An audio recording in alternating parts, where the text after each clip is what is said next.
tarde, pessoas. Meu nome é Vanessa Ferreira, sua mestre de cerimônias dessa tarde especial. Neste momento, daremos início ao evento Território Memória Carandiru, construindo alianças para reparações históricas.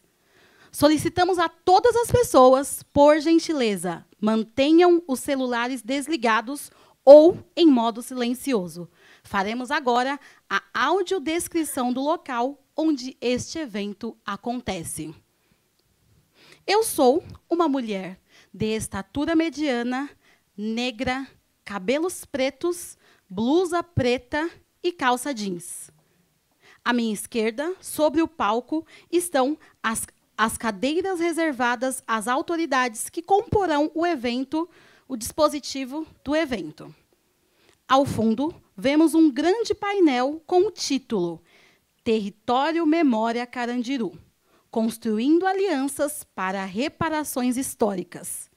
Esta arte foi produzida pela Lívia Maria Jorge, nas cores lilás e vermelho, para o projeto Direito à Memória, Verdade e Justiça sobre o Carandiru.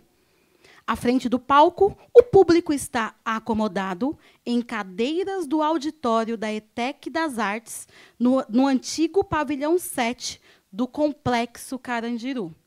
Ao fundo, encontra-se a porta principal do auditório. É com grande respeito e sentido de responsabilidade histórica que damos início ao evento Território Memória Carandiru, construindo alianças para reparações históricas.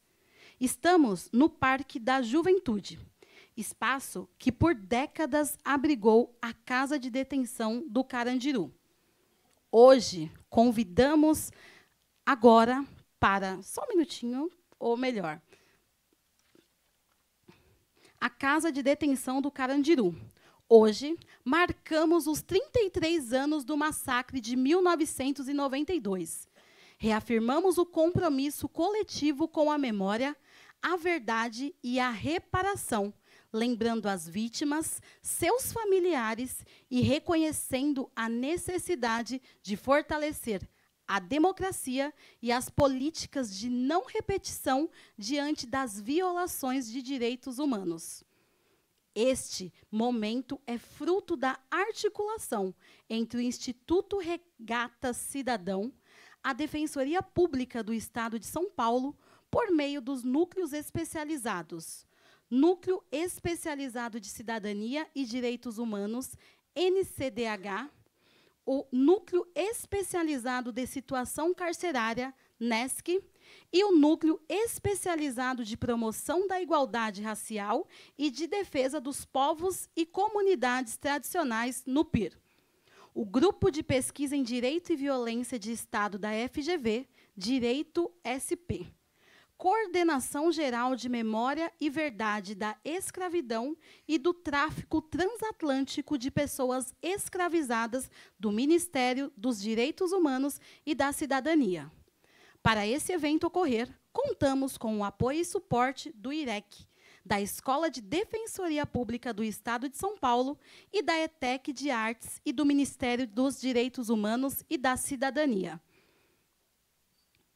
Para dar as boas-vindas, convidamos a Sandra Lee de Carvalho, superintendente da ETEC de Artes.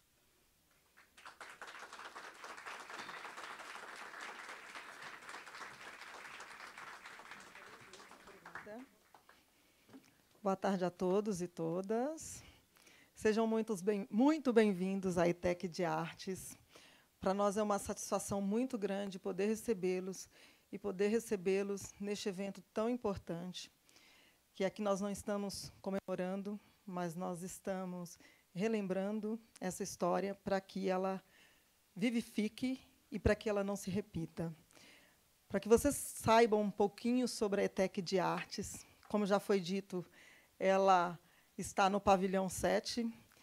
A ETEC de Artes é a única escola técnica estadual que tem todos os cursos voltados para o eixo de produção cultural e design. Então, aqui acontece muita arte. Nós temos teatro, dança, canto, regência, design de interiores, paisagismo e por aí vai. Então, todos vocês são convidados também a estudarem com a gente, estar conosco nos eventos, que são muitos que acontecem ao longo de todo o ano. Mas, para não... Vou ter que colocar o óculos. Agora vem o script. Hoje, como nós somos esse polo, né, de formação técnica e humana, e oferecendo os cursos todos voltados à cultura, à criatividade e também ao desenvolvimento social, nós reafirmamos diariamente a potência transformadora da educação. O que aqui havia antes foi ressignificado em realização de sonhos. Transformando esse lugar no espaço de arte, cultura e educação, nós reafirmamos que a vida, a criação e a coletividade devem sempre prevalecer. Então, nós estamos imensamente satisfeitos e recebemos todos vocês hoje para que possamos juntos levar esse debate, ressignificar essas vidas e dar mais importância, principalmente, aos nossos direitos. Muito obrigada a todos e tenhamos um bom evento.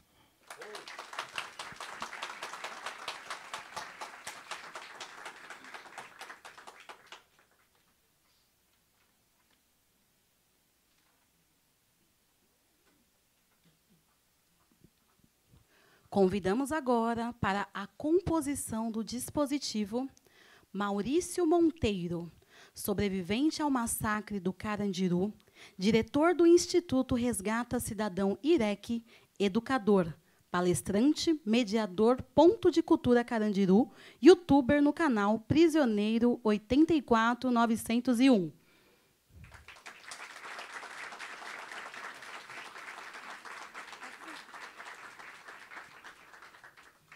Camila Tourinho, defensora pública, coordenadora do Núcleo Especializado da Situação Carcereira NESC da Defensoria Pública do Estado de São Paulo.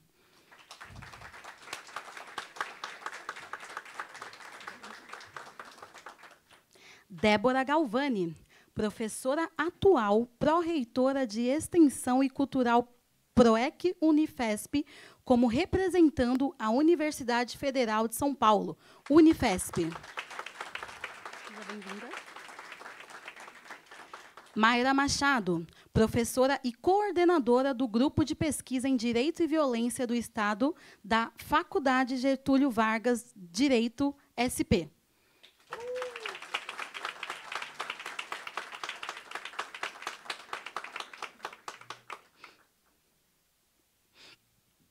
Tâmara Nascimento, coordenadora do Centro de Referência de Promoção da Igualdade Racial da Secretaria Municipal de Direitos Humanos e Cidadania da cidade de São Paulo.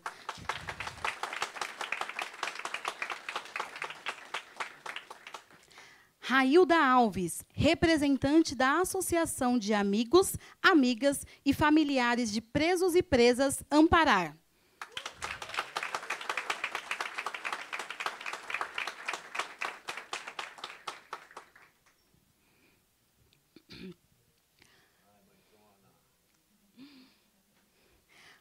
Bruna Castorino Alves Vieira, familiar da vítima do massacre do Carandiru.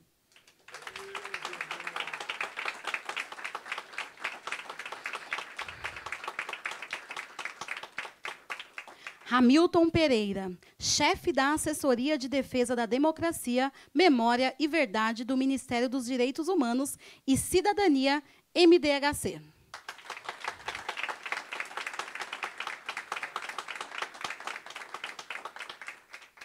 Também comporá o dispositivo e atuará como mediadora a professora Elizabeth Marim Ribas, do Arquivo do Instituto de Estudos Brasileiros da Universidade de São Paulo, IEB-USP.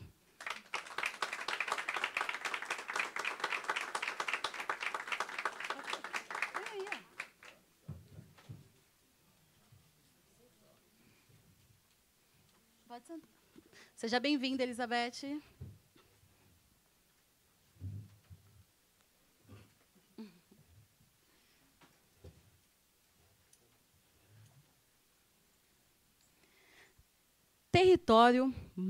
Território Memória Carandiru, construindo alianças para reparações históricas. Uma articulação conjunta do Ministério dos Direitos Humanos e da Cidadania, por meio da Coordenação Geral de Memória e Verdade da Escravidão e do Tráfico Transatlântico de Pessoas Escravizadas, em parceria com a Universidade Federal de São Paulo, a Defensoria Pública do Estado de São Paulo, a Escola da Defensoria, a FGV Direito SP e o Instituto Regata Cidadão. Reunimos-nos hoje, 2 de outubro de 2025, no auditório da Escola Técnica de Artes, no Parque da Juventude, espaço que outrora abrigou a Casa de Detenção do Carandiru, para marcar os 33 anos do massacre de 1992, episódio reconhecido pela Comissão Interamericana de Direitos Humanos como grave violação dos direitos à vida, à integridade social, ao devido processo legal e à proteção judicial. Este encontro reafirma a importância da memória, da verdade e da reparação histórica frente às tentativas de apagamento e silenciamento que ainda persistem. O massacre vitimou majoritariamente jovens negros, refletindo a herança escravocrata e o racismo estrutural que até hoje impactam o sistema prisional brasileiro. O evento de hoje é também um ato de resistência, de não construção coletiva e de compromisso com políticas de não repetição. Ao reconhecermos o território do Carandiru como lugar de memória, honramos as vítimas do cárcere e seus familiares e reforçamos a luta por justiça e fortalecemos a democracia. Pedimos agora que todos permaneçam para o registro fotográfico oficial.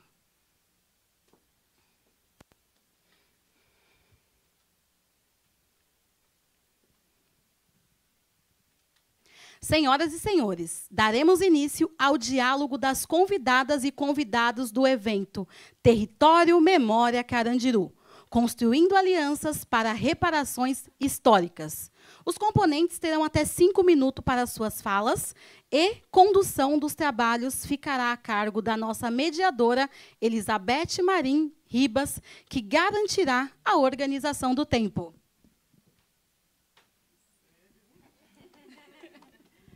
Olá, boa tarde a todas as pessoas presentes. É uma honra e uma alegria imensa que eu dou início às atividades da mesa Território Memória Carandiru, construindo alianças para a reparação histórica. Então, cada fala terá 5 minutos e a gente pode começar na ordem que a gente está sentado? Pode ser? Tudo bem? Eu vou fazer o papelzinho chato de... quando estiver faltando 1 minuto, avisar vocês. Eu peço desculpas desde já. A gente sabe que hoje é um dia para a gente lembrar e falar lembrar. Então, eu vou tentar ser o mais delicada possível. E a gente começa com o nosso grande comunicador, irmão, e uma das pessoas responsáveis por tudo isso que está acontecendo hoje, nosso querido Maurício. Por favor, Maurício.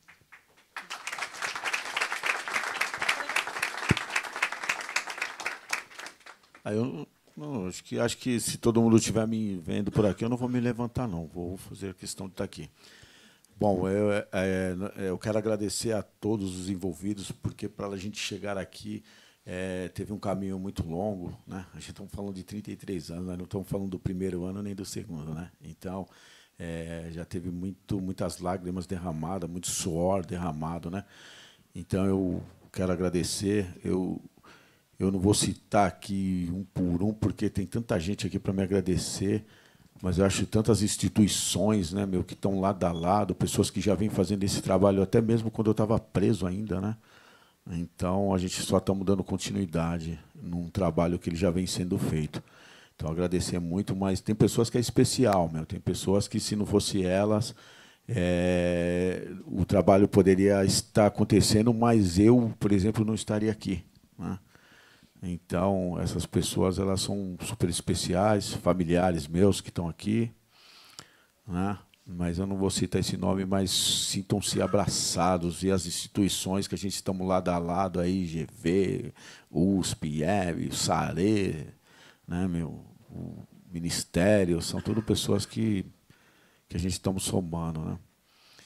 Bom, eu já bati mau papo com todo mundo, já falei, né, a respeito de todo esse apagamento que o Estado traz.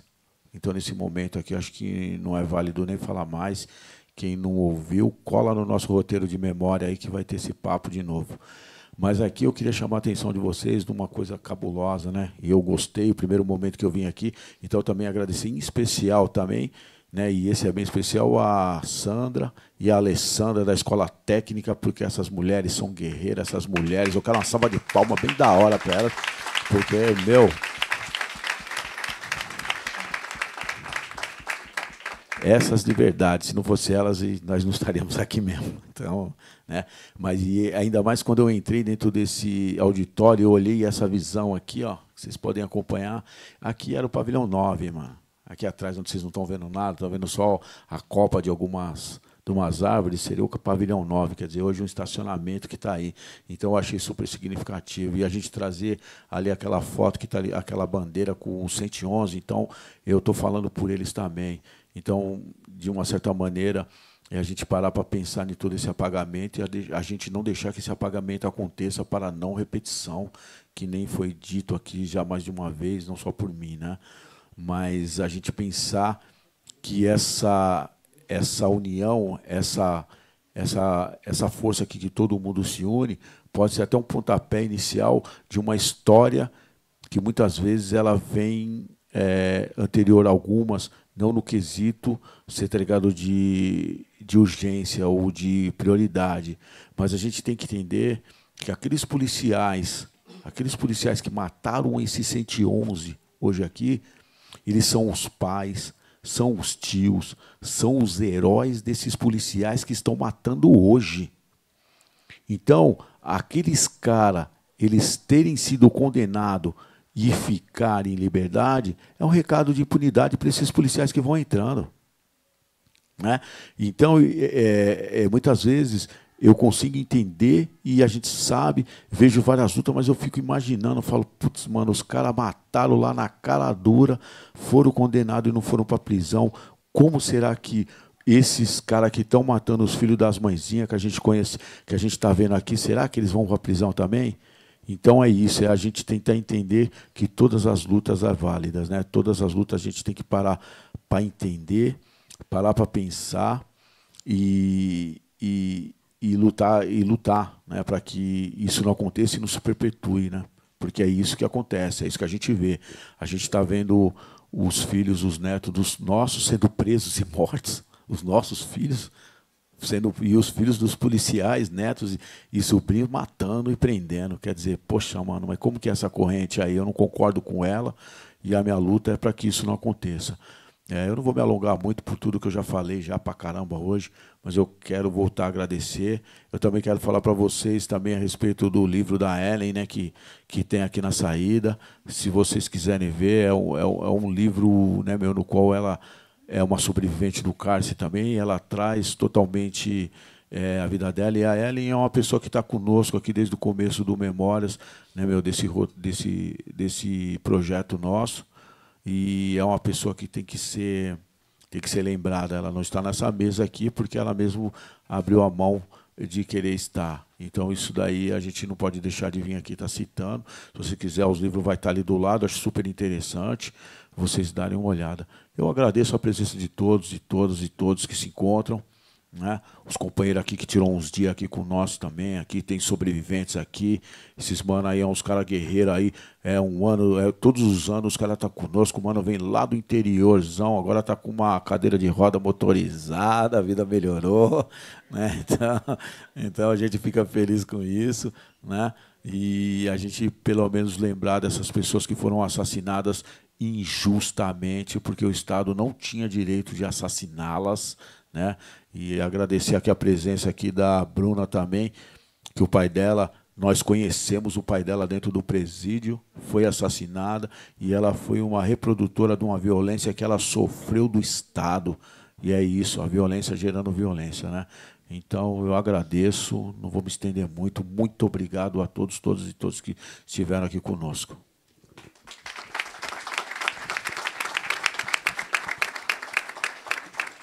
Agora nós ouviremos, então, as palavras da Camila Tourinho. Boa tarde a todas as pessoas presentes. Bom, eu estou atualmente na coordenação do Núcleo Especializado de Situação Carcerária da Defensoria Pública de São Paulo.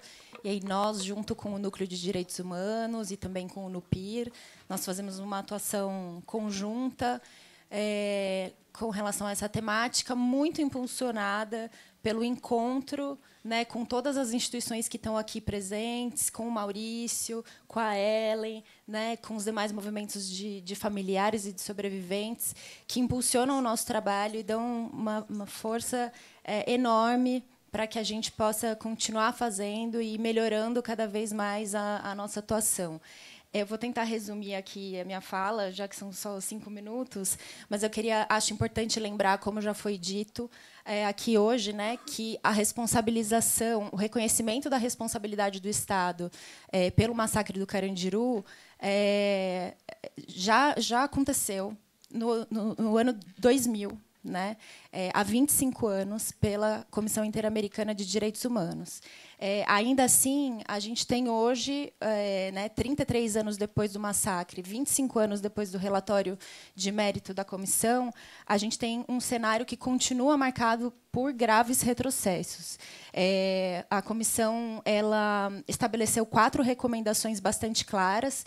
A primeira, investigação e processamento dos responsáveis, indenização às vítimas e familiares, desenvolvimento de políticas de prevenção da violência no interior das unidades prisionais e garantia do cumprimento dessas obrigações por cada ente federativo responsável. O que a gente vê, né, apesar de tramitação dos processos judiciais contra os policiais ter demorado 28 anos, só em 2022 houve 74 policiais militares condenados definitivamente pelas condutas ali no massacre. Apesar disso, no final de 2022, o então presidente Jair Bolsonaro edita um decreto de indulto, né, perdoando aí essas penas, o que ainda tem a constitucionalidade pendente de revisão aí pelo STF, mas a gente vê, então, que, como o Maurício já falou mais cedo no roteiro, né, de fato, não houve nenhuma responsabilização pelas pessoas responsáveis por todas essas mortes. Com relação às reparações, também, enormes dificuldades. Aí a GV fez uma pesquisa, né, em 2022, um levantamento sobre os casos de responsabilização do Estado pela morte, né, dessas vítimas fatais. E, apesar de algumas ações, né, 69 ações terem sido julgadas procedentes, na época, somente 25 desses casos, os familiares tinham recebido indenizações na totalidade do valor definido ali pelo Poder Judiciário, e tantas outras aguardavam ainda o cumprimento das decisões. Em muitos casos, houve reconhecimento de prescrição, o que, pela jurisprudência da Corte, não deve ocorrer nesses casos de graves violações de direitos, mas o Judiciário Paulista reconheceu a prescrição, ou seja, que não havia o direito, né, dessa responsabilização. E, até agora, a gente não teve nenhum sobrevivente efetivamente indenizado pelo massacre, né, por ter sido vítima desse massacre. A gente espera que isso mude agora com a ação do Maurício, que foi protocolada hoje, e um outro sobrevivente já havia processado o Estado e tinha sido reconhecida a prescrição. Então, são processos que demoraram, em média, 22 anos para tramitar. Então, tem uma demora na Justiça, uma dificuldade de acesso, né, ao próprio Poder Judiciário, de acompanhamento desses casos. Com relação à memória e não repetição, também recomendada pela Corte, a gente tem ainda, né, apesar de ter aqui o espaço Memória Carandiru, não há aí uma exposição exposição aberta, né, atividades de educação em direitos de forma permanente, para que o massacre possa ser relembrado, para que, como já foi dito aqui, essa violência não se repita, né? Então, em maio de 2023, a gente fez uma visita técnica aqui no espaço e verificou, inclusive, o apagamento do massacre da linha do tempo institucional, né? Após um ofício da Defensoria, foi colocado o ano de 92 na linha do tempo, e o termo massacre quase não era utilizado, né? Então a gente vê como é feito esse apagamento. Hoje em dia, apesar disso, né, por um tempo depois as visitas foram sendo realizadas com recurso do PROAC, que findou, e hoje em dia, né, os sobreviventes, os educadores, não têm realizado mais esse trabalho com estabilidade, né, e com a utilização do espaço e do acervo que existe aqui na ETEC. E aí eu queria falar assim muito rapidamente, acho que já foi, né, que o nosso trabalho lá no Núcleo de Situação Carcerária, a gente inspeciona unidades prisionais e a gente vê como essa violência ela continua muito presente dentro dos estabelecimentos prisionais e como há um apagamento evidente assim da memória das pessoas que morrem dentro do cárcere. Então, assim, há uma dificuldade muito grande de apuração das mortes que ocorrem dentro das unidades prisionais. Não é feito o traslado de corpos para que, quando as pessoas morrem dentro do sistema prisional, elas voltem para suas famílias para que seja feito, né, o seu enterro, o seu velório. Então, são coisas bastante básicas. Há também o grupo de intervenção rápida, que continua atuando nas unidades prisionais de forma bastante violenta e reiterada. A gente tem uma ação contra isso, que, inclusive, agora, em setembro, o Tribunal de Justiça de São Paulo, a gente tinha ganhado essa ação para haver uma restrição na atuação desse grupo, e o Tribunal de Justiça de São Paulo suspendeu a execução, né? Agora, em setembro, a gente está vendo quais medidas que a gente vai adotar. Mas isso é só para dizer que essa violência... em 2023, também, a gente teve o primeiro caso de atuação desse grupo denunciado ao Comitê contra a Tortura da ONU, e a denúncia foi recebida. Então, são só alguns fatos que eu estou trazendo para ver, né, que, de fato, essa violência continua dentro das unidades prisionais, e é por isso que o Maurício e tantas outras pessoas dizem sempre dessa importância do não esquecimento, do não apagamento, porque, se a gente faz isso, a gente está no caminho para permitir essas repetições. Então, eu agradeço o convite para estar aqui. Queria agradecer a Suhaili, que está ali também, do Núcleo de Cidadania e Direitos Humanos, que é fundamental nessa articulação também. E dizer que a Defensoria está à disposição também para a gente pensar como a gente pode atuar melhor dentro dessa pauta de memória, verdade e reparação. Obrigada. Obrigada, Camila. Débora, fica à vontade. Obrigada, boa tarde. Eu, em primeiro lugar, queria agradecer o convite. É uma honra estar aqui, né, nessa mesa com vocês. Agradecer às docentes da Unifesp, Fernanda e Mariana, e às discentes que têm... Né, estou aqui porque elas têm essa ação, né, importante aqui nesse território e com o tema. Então, eu estou, né, pró-reitora de Extensão e Cultura da Unifesp, Universidade Federal de São Paulo, uma universidade pública que tem vários campi aqui na nossa cidade, um deles em Osasco, onde fica o curso de Direito, né? A minha fala é muito breve, mas é uma fala para reforçar a nossa aliança, né, como universidade, aqui com todas as instituições, com todos os coletivos. Não é uma fala de alguém que atua, né, como especialista nessa área, mas de alguém que está na gestão e entende o papel da universidade e a sua importância na defesa dos direitos humanos, na luta pela reparação, na luta pelo direito à verdade e à memória, né? Então, a universidade tem sua missão social, né, sua função social, que deve se desenvolver com ensino, com pesquisa, com extensão universitária, de forma engajada, dialogada com os movimentos sociais, de forma intersetorial. Então, aqui é um reforço da necessidade dessa aliança e que, para a universidade, também é fundamental, né? As professoras Fernanda e Mariana coordenam projetos incríveis, né? Fazem ações aqui, né, em parceria com o espaço de memória, com o roteiro de visitas, trazendo os estudantes e as estudantes de graduação para ouvir da própria voz dos sobreviventes essa história, né? Ouvir essa narrativa na voz dos sobreviventes. Fazem um trabalho incrível também com o projeto de extensão de remissão penal, né? A partir da educação e do letramento. Então, esses são exemplos de como a universidade precisa atuar, deve atuar, de forma que a pesquisa contribua para a resolução de problemas sociais e se construa de forma dialogada com os diferentes movimentos sociais, grupos sociais, setores da sociedade. Então, eu deixo aqui o nosso compromisso como Unifesp em continuar com essa luta histórica, né? E de trabalhar para que a gente consiga mais força para esses projetos, não é? E, quem sabe, institucionalizar mais ainda essas nossas alianças. Obrigada. Obrigada, Débora. Maíra? Muito obrigada. Boa tarde a todas as pessoas. É uma honra enorme me dirigir a todas e a todos vocês na data de hoje.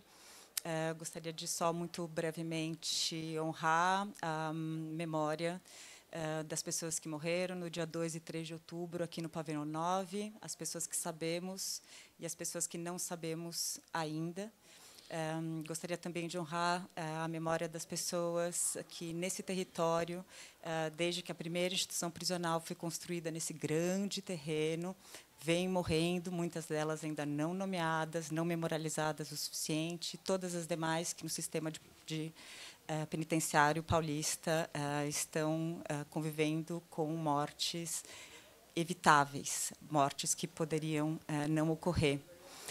Me dirijo a todas e todos vocês aqui como uma professora de Direito, e me dirijo a estudantes, né, para frisar que há muito trabalho pela frente, mas muito trabalho. A gente precisa renovar, refazer todo o direito que a gente tem disponível, porque o direito que a gente tem disponível produz massacre como esse e produz a sequência de injustiças que permanecem ocorrendo desde que esse massacre ocorreu há 33 anos, nas buscas de indenização por familiares, nas tentativas de garantir o luto mínimo das pessoas que sofreram violências no massacre do Carandiru e nos demais massacres no sistema prisional paulista. A gente precisa de um novo direito, e, para isso, a gente precisa de um novo conhecimento, a gente precisa de novas pesquisas.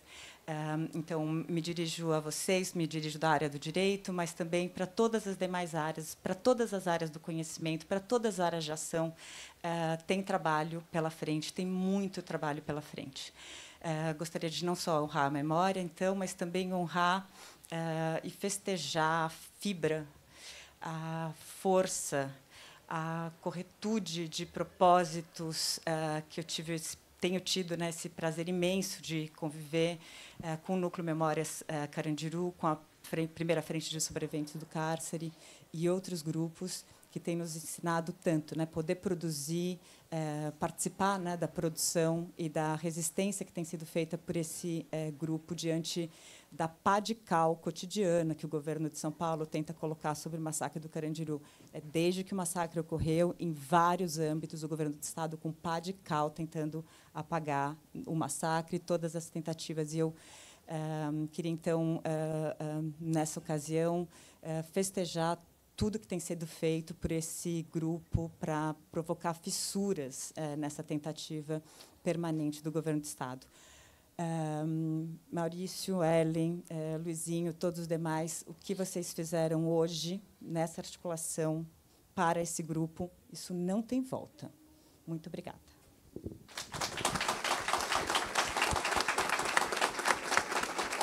Obrigada, professora Maíra. Agora nós vamos ouvir a Tâmara. Boa tarde a todas as pessoas. Um prazer imenso estar aqui com vocês, né, compondo aqui essa mesa. Eu sou Tâmara Nascimento, eu estou coordenadora regional aqui na Zona Norte do Centro de Referência de Promoção da Igualdade Racial. E quando a gente pensa um evento como esse, a gente não tem como não falar de racismo, né?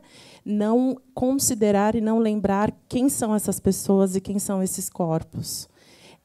Quero, antes de iniciar minha breve fala, cumprimentar, em especial, os meninos e meninas aqui do Memória Carandiru, o querido Maurício, que eu chamo de Monteiro, né?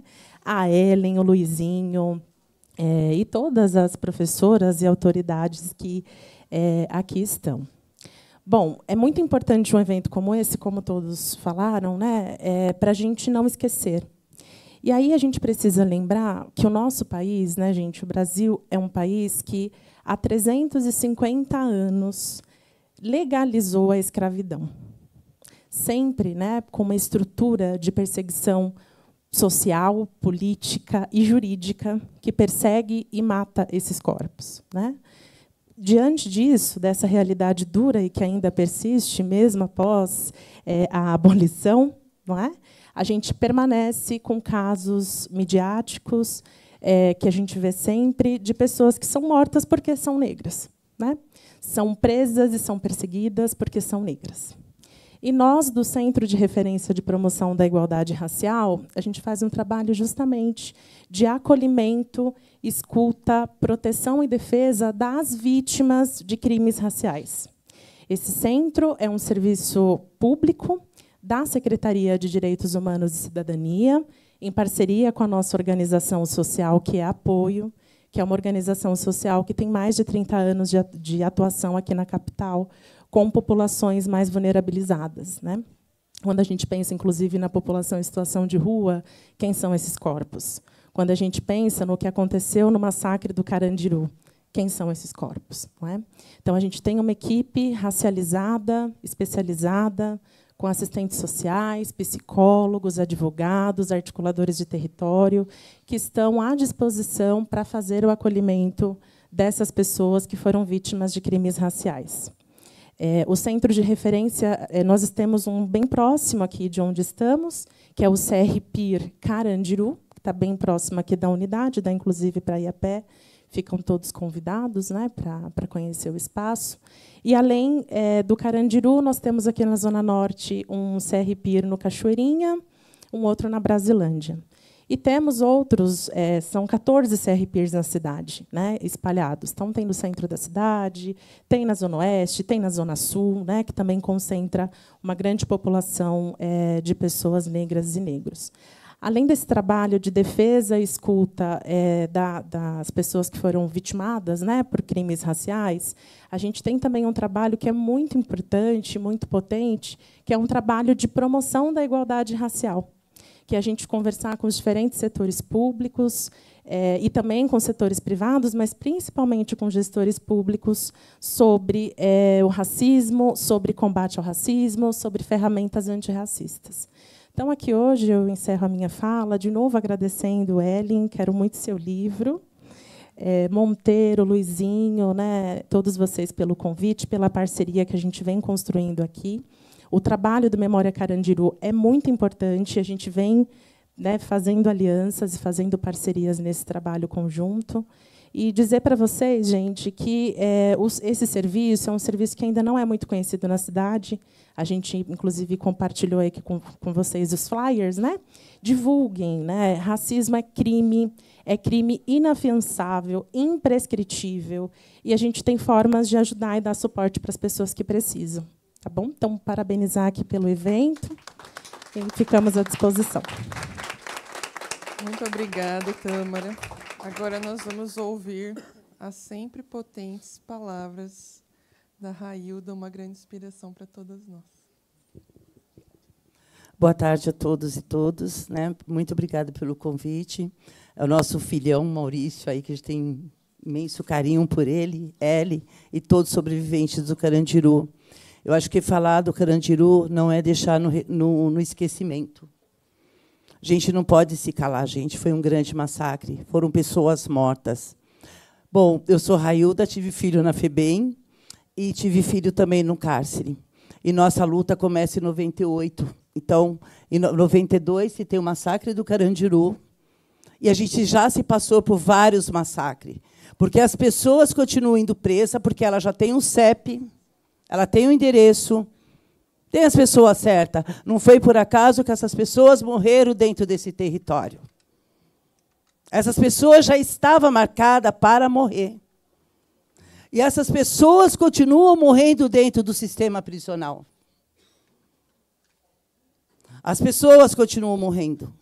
Quantos meninos da FEBEM que morreram lá atrás? Quantos mais dos nossos vão morrer? Porque são pobres, negros e periféricos. E saber que Jesus Cristo morreu com 33 anos. E fazem 33 anos do Carandiru. Que são dadas mortes naturais, não são mortes naturais, gente. Essas pessoas são assassinadas o tempo todo nesses espaços de violência. Então, nós não podemos nos calar. Sabe, isso aqui não pode cair no esquecimento. Essas pessoas nem sequer foram indenizadas. Porque se ficaram sequela, só do fato de você ter um filho dentro de uma cadeia de um pai, um irmão, uma irmã, se fica sequelas, tem um impacto muito grande na vida das pessoas. Porque hoje a gente está no maior encarceramento em massa de pessoas. Né? Nós somos o 3º país do mundo. E se a gente não acordar para a realidade, a gente vai ser o primeiro. Porque os Estados Unidos estão em primeiro. E a gente vai terminar chegando no primeiro. Porque os jovens estão sendo presos. Porque se tem um CEP e tem a classe.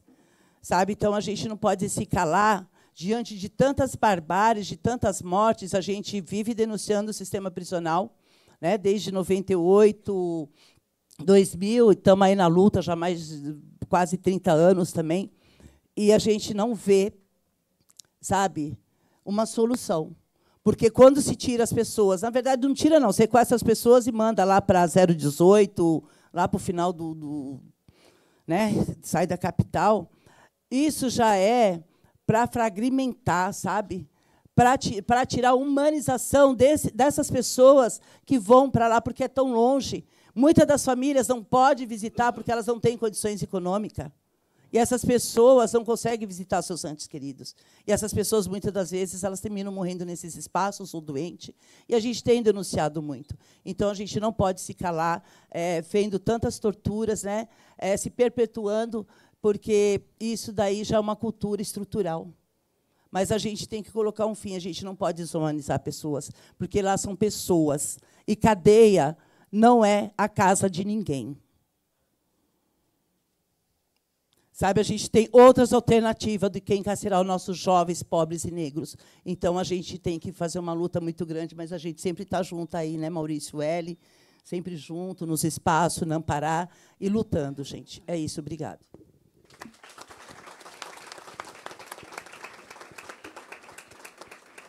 Nós agradecemos, Railda, pelas palavras e pelo trabalho. E agora, nós, honrosamente, ouvimos Bruna. Boa tarde a todos. Muito obrigado pela oportunidade de estar aqui presente. Eu não tenho muita coisa para falar, porque eu era uma criança quando meu pai foi assassinado, em 1992. Eu sou de 1990, do dia 19 de outubro. Inclusive, daqui 17 dias eu faço aniversário. E o que eu tenho para falar e agradecer muito é que, se hoje eu tenho fotos, eu tenho coisas sobre o meu pai, é graças ao Maurício, que fez esse projeto maravilhoso, porque, desde quando eu me conheço por gente, a única coisa que eu tinha sobre o meu pai é o atestado de óbito, onde está escrito que ele foi morto por projetos de bala na casa de detenção do massacre do Carandiru, e deixa uma filha menor chamada Bruna Castori Novos Vieira, que sou eu. Então, tudo que eu tenho fotos hoje, que eu sei, história, como a do pastor, que conheceu meu pai, o Maurício também conheceu, é graças ao projeto. Então, eu só tenho a agradecer. Tá bom? Muito obrigada.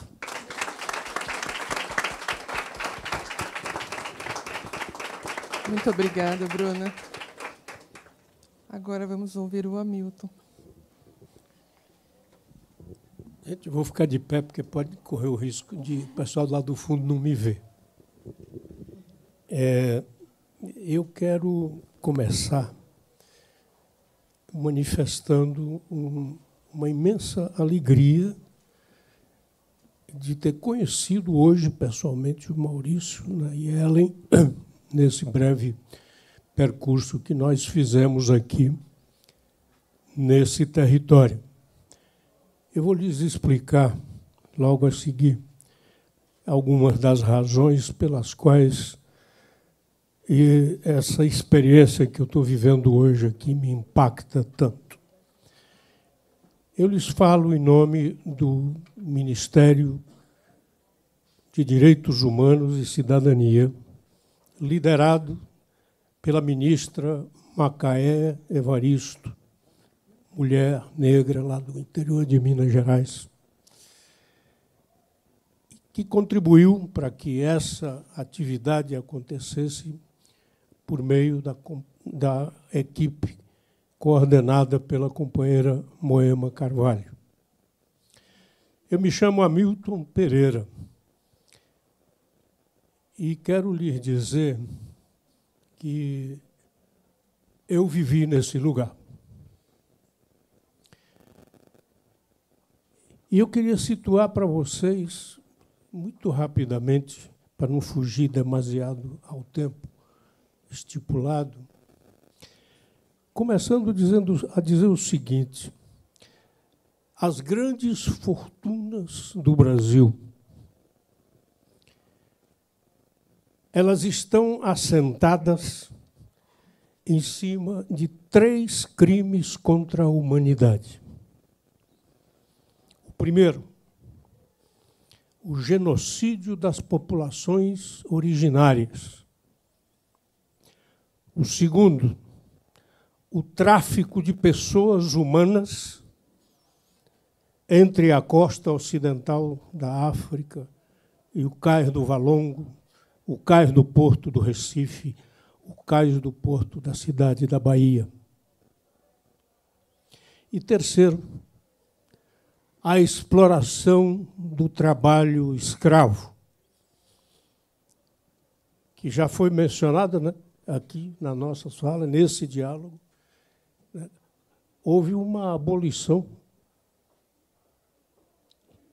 em 1888, e ainda 2 meses e meio atrás, o Estado brasileiro estava numa audiência pública lá em Redenção, no interior do Pará,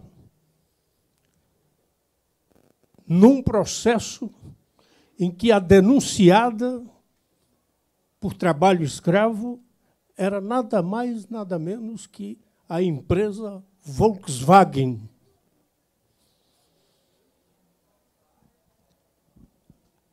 Essa matriz é que gera a selvageria, a brutalidade que nós estamos hoje denunciando aqui, porque é necessário permanentemente fazer essa denúncia por todos os meios ao nosso alcance. Nós não podemos nos calar. Esse é um embate de cultura. É fundamental que a gente converta essa ânsia por justiça numa luta, na incorporação de valores democráticos que não tolerem essa selvageria que a sociedade brasileira expressa pela violência permanente social e que, em muitas ocasiões ao longo da história, elas alcança o universo da política. E aqui eu explico a vocês por que eu lhes digo que eu vivi nesse lugar. Eu fui preso em 1972 pelo DOI-CODE do 2º Exército. Eu militava em São Paulo, tinha 24 anos, e fui preso na cidade de Anápolis. Fui trazido para cá. Quase 2 anos depois de ter passado por várias dependências, centros de tortura, como o da Tutóia, ou como o DOPS, eu fui para o presídio do Hipódromo, lá no número 500 da Rua da Moca. E de lá, depois de uma rebelião, e houve uma rebelião, liderada pelas mulheres, os presos políticos que nos encontrávamos lá, alguns deles foram responsabilizados pelo juiz da 2ª Autoria Militar, Nelson da Silva Machado Guimarães, e eu fui transferido como punição para o presídio do Carandiru, onde se encontravam, e aí eu conversava com o Maurício ainda há pouco, cerca de 50 presos políticos. É preciso que a gente incorpore essa dimensão, porque nós fomos transferidos daqui aqui para Ataliba Leonel, em 74, por um conhecido democrata chamado Erasmo Dias, que era secretário de Segurança Pública do Estado de São Paulo, responsável pela invasão da PUC, com toda a barbaridade que se produziu lá. E eu termino, querida, para dizer para vocês que essa experiência que hoje me cabe viver, eu quero, de fato, para concluir, falando mais além da formalidade de uma representação do Ministério, dizer para vocês esse testemunho que eu escrevi em 1992, diante do impacto, quando eu recebi as notícias do massacre. É um poema que se chama Pavilhão 111. E ele diz: minha matéria são os diários. Nada mais verdadeiro, objetivo, e nada mais falso. Nada mais verdadeiro na sua falsidade. Nada mais falso na sua verdade perecível, vendida na banca. O que me reservará a verdade do dia seguinte? A verdade dos aços? Do fogo cuspido cela adentro? Ou a verdade da carne mastigada sem fuga possível?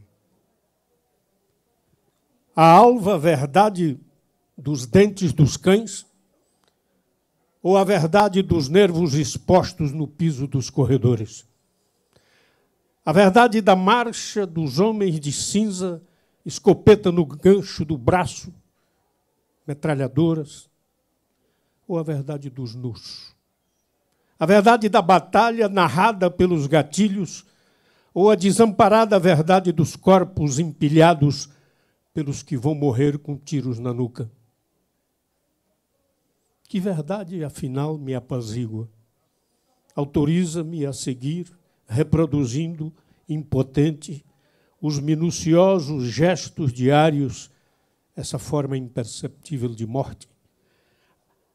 A presumir que, apesar de toda ruína, permanecemos todos inalteradamente humanos? O silêncio que sucede ao pranto nos vigia com sua sombra e a sua maldição. Eu quero agradecer a vocês pelo convite e dizer-lhes que, dentro do Ministério, dentro do Estado brasileiro, essa instituição contraditória, difícil, que sabemos, estaremos ao lado da luta pela justiça, pela memória e pela verdade. Muito obrigado. Obrigada, Hamilton. Depois dessas falas tão fortes que nós ouvimos hoje, a gente se lembra que hoje não é um dia de festa. Hoje é um dia de prestarmos honra a pessoas que não estão aqui para defenderem o seu próprio direito à vida. Só nos resta, então, lutar pelo direito à memória dos fatos, das pessoas e a justiça por seus familiares e amigos que ainda hoje vivem em luto. Nós esperamos que a sociedade brasileira siga em luto por todas essas pessoas.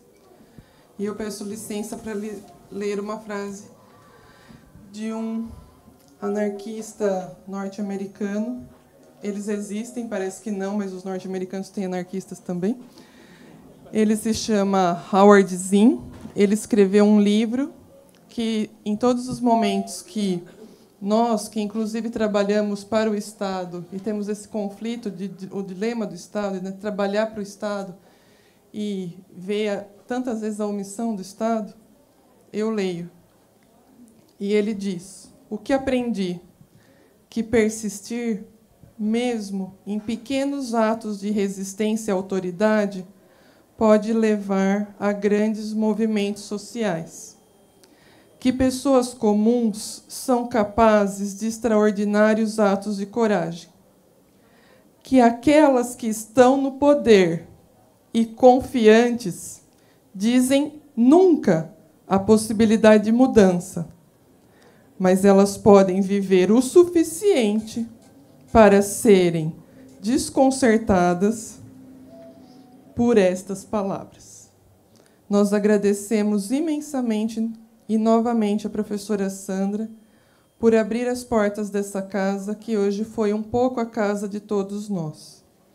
Nós reforçamos a nossa disponibilidade como instituições e pessoas em prol da educação para todos, e, de maneira especial, também nós agradecemos a todas as pessoas, nomeando aqui a nossa ministra Macaé Evaristo, do Ministério dos Direitos Humanos, que atuaram conosco e trabalharam há muitos meses para que esse encontro fosse possível.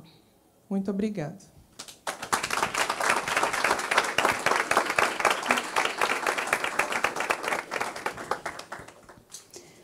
Encerramos nesse momento a mesa institucional em nome da organização. Agradecemos imensamente às autoridades pesquisadoras, pesquisadores e lideranças que compartilharam suas reflexões prioritariamente. Agradecemos aos egressos e egressas do cárcere e seus familiares, aqui em todo o Estado e em todo o território nacional.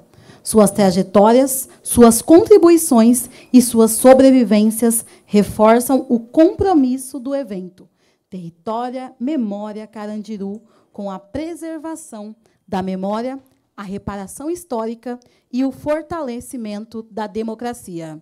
Muito obrigada.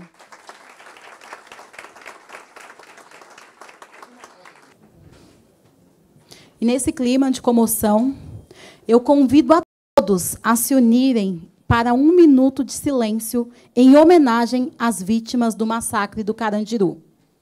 1 minuto de silêncio.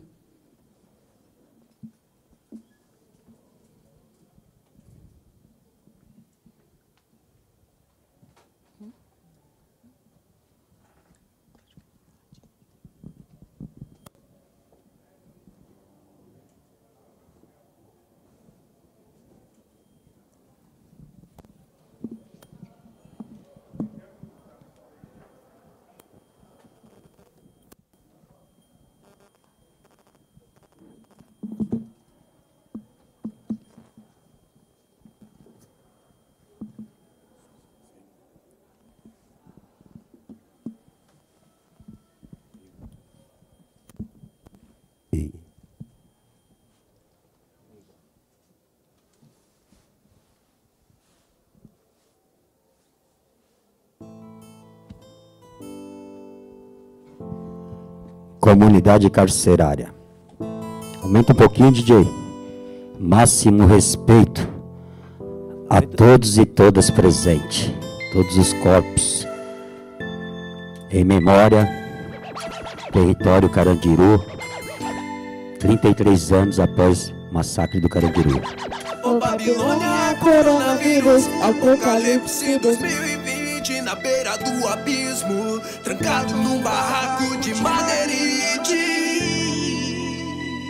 A elite me odeia, são vários contra mim, sou neguinho da favela, deseja o meu fim, isso aqui é uma guerra, onde multidões, a pesada, sequelas, continente e nações, a selva é de pedra, comandado por cifrões, o mundo que vivemos já estou maligno, e passo lento caminhando pro abismo, o povo vai vendo, não crê no que tá escrito, se drogando, bebendo, roubando, matando, provando do seu próprio veneno, está se corrompendo, perdeu o amor, a vida, a ambição, vaidade, inveja, maldade, afastarem-se da Bíblia, o céu está escuro, são muitos sinais, em questão de segundo, lotar os hospitais, desespero atrás dos muros, é tarde demais, submundo do crime, não passa de ilusão, atrás de uma aventura, vivendo de ostentação, troca tiro com a polícia, favela,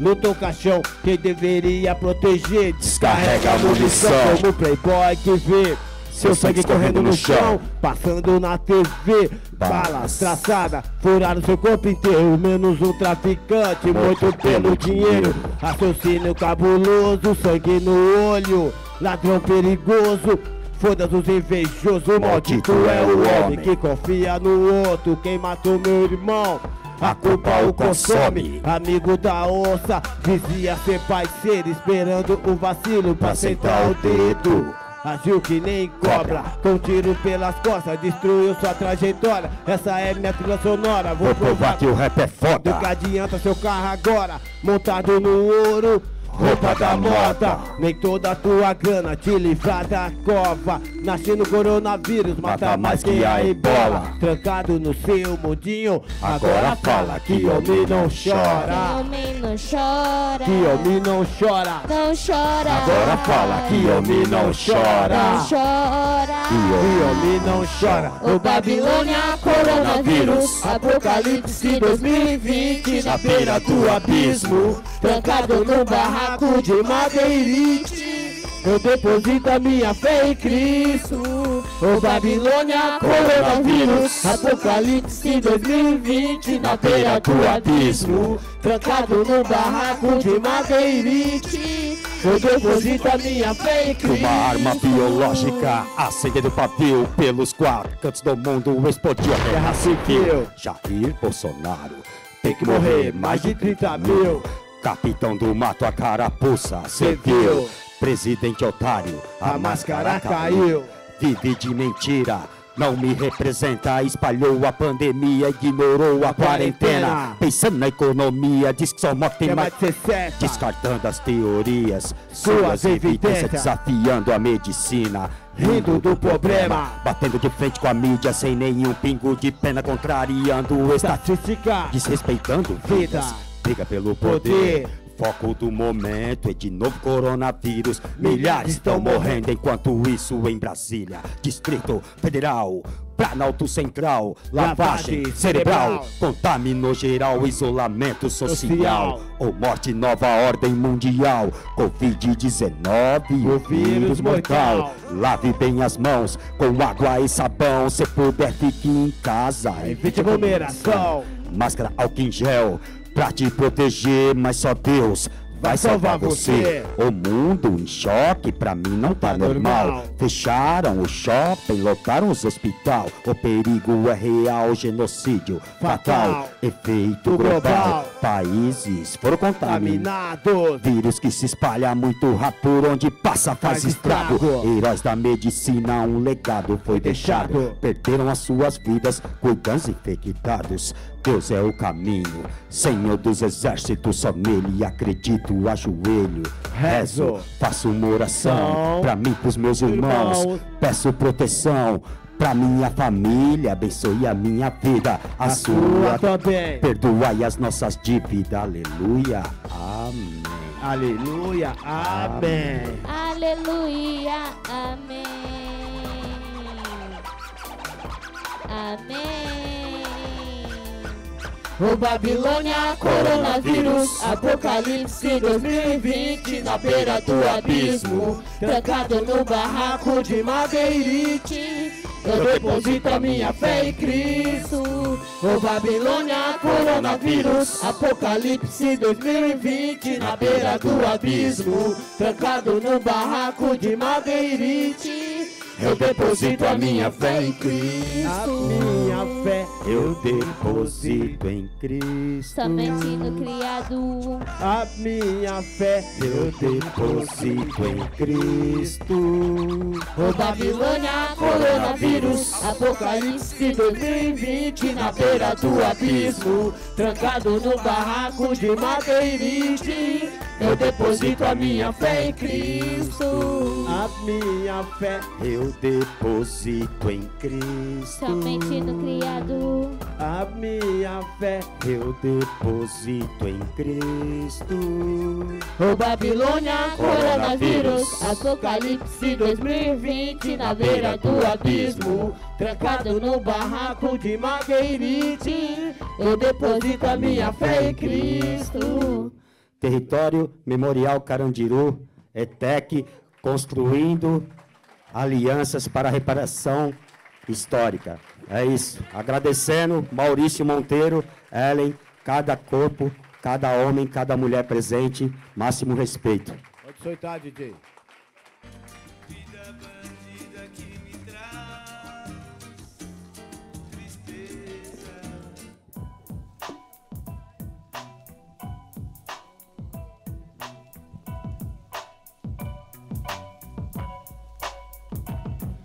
WO, voz ativa, vida sofrida, ex-presidiário, vida bandida, 1997, lá em Diadema, quem viu nunca esquece, o pau comia solto, sempre no sufoco, polícia de mentira, otário vira louco, sabe como é, tapa na cara e pontapé, pode botar uma fé. Favela, naval, exemplo que não vota. Na telinha a família se revolta.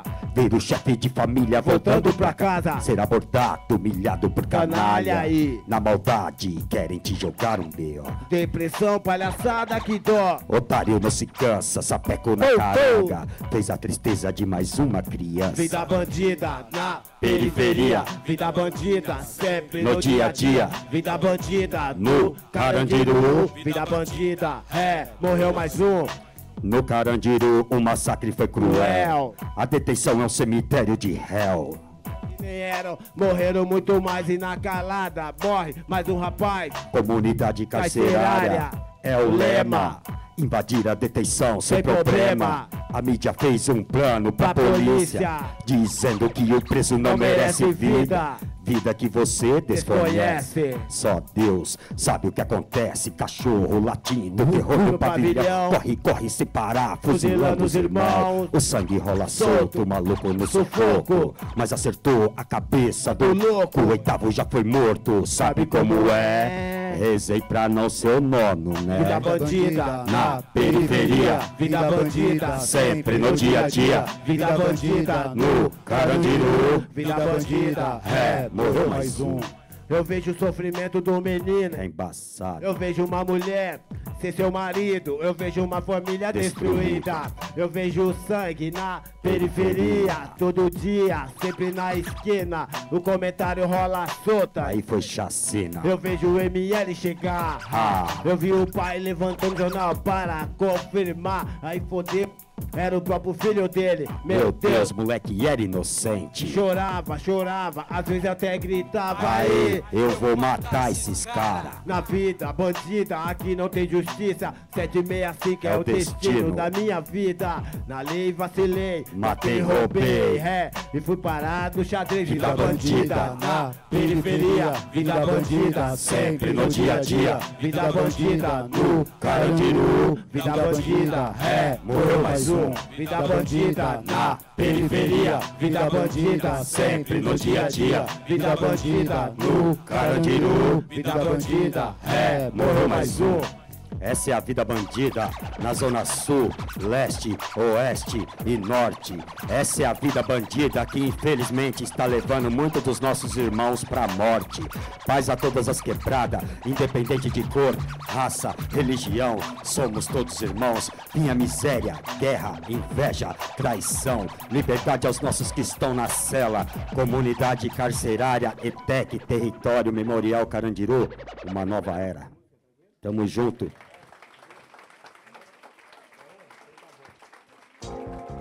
Ô, DJ. Peraí, por DJ. favor, mano. Aí, vem, vamos de código de honra primeiro? Vamos de saideira, aonde tudo começou, 1996. Casa de detenção, pavilhão 8. Primeiro grupo de rap formado dentro do Carandiru, comunidade carcerária. Depois surgiram novos, como Detentes, 509E, um grupo de samba, Bola Mais Um, né? Mas na nossa época não existia rap dentro da cadeia, né? O único rap que a gente ouvia era na 105 FM. Era só samba, droga, bola, morte, treta.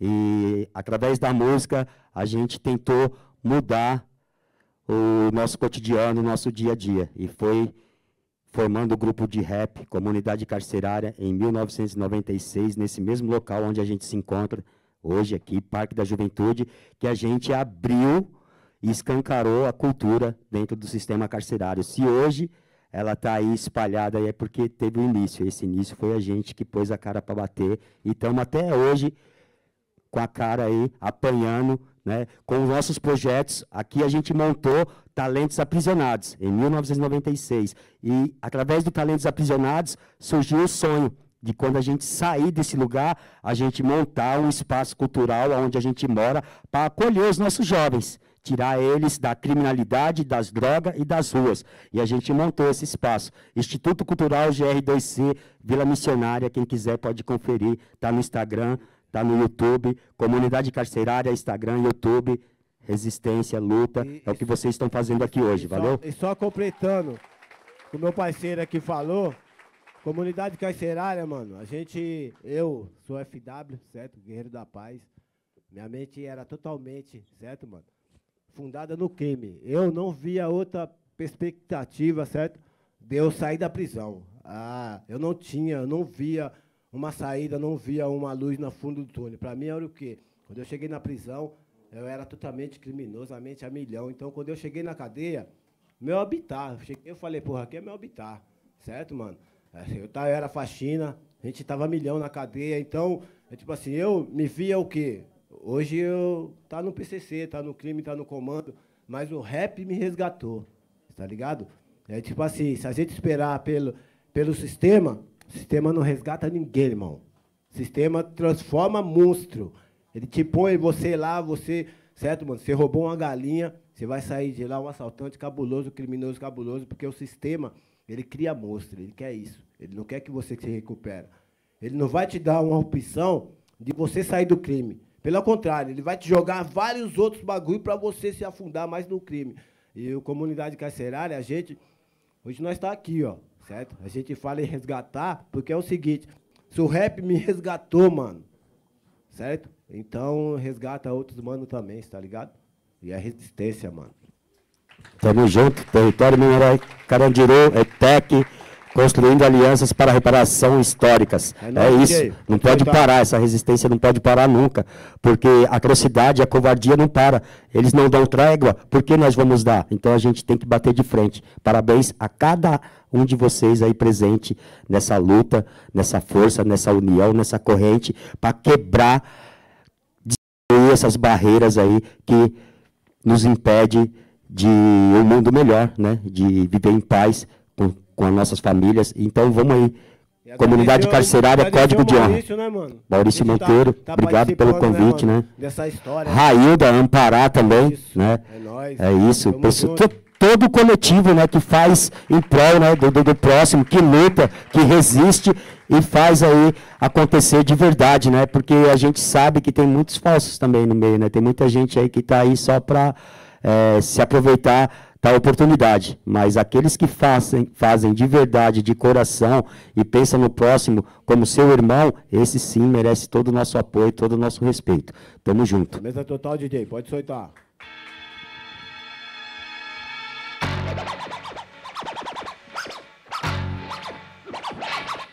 Ao cantar, eu vou lhe dizer, nada vai nos deter. E determinação de raça nós temos pra dar e mudar a noção do tempo. E diz que é envolvente, e diz que é diferente, e vai manipular toda a nossa mente. E a mente dessa gente é inconsciente, pobre dessa gente, sempre concorrente. Tudo que acontece, sempre no presente, é naturalmente, de forma inteligente. E eu vejo muita gente se matar, de tanto trabalhar, andar e estudar, do lado pro outro, sempre no sufoco. E nada de chegar à recompensa do esforço.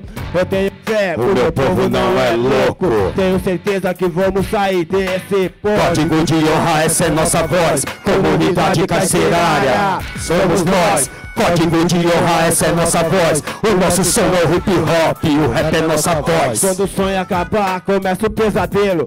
Panela vazia, dia do desespero. No país azul, verde e amarelo, está tudo ruim, aqui não tem progresso. Bateram o martelo, não tem jeito de melhorar, só piorou. E eu aqui vou estar no xadrez e jauado. Complexos carcerária, a revolta é demais, ser vítima do meu passado.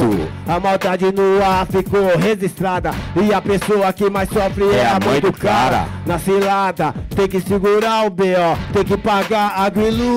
Só a dificuldade sempre é maior, sem o pai de família é pior. Eu sinto muita falta da minha família, mas eu sei que vou sair daqui um dia. Código de honra, essa é nossa voz. Comunidade carcerária, somos nós. Código de honra, essa é nossa voz. O nosso som é o hip hop, o rap é nossa voz. Ainda é tempo, sei que vou mudar.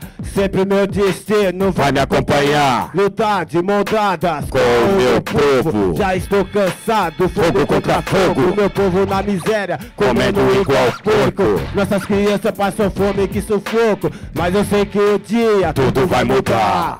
E como todo cidadão, eu vou trabalhar, batalhar, viver na correria. Com certeza vou criar a minha filha, minha família, a razão da minha vida. Não se esqueça, amanhã tem visita. Pode crer, traga aquele bolo de fubá maravilhoso. Traga a foto da minha menina. Mas eu sei que vou sair daqui um dia. Código de honra, essa é nossa voz. Comunidade carcerária, somos nós. Código de honra, essa é nossa voz. O nosso som é o hip hop, o rap é nossa voz.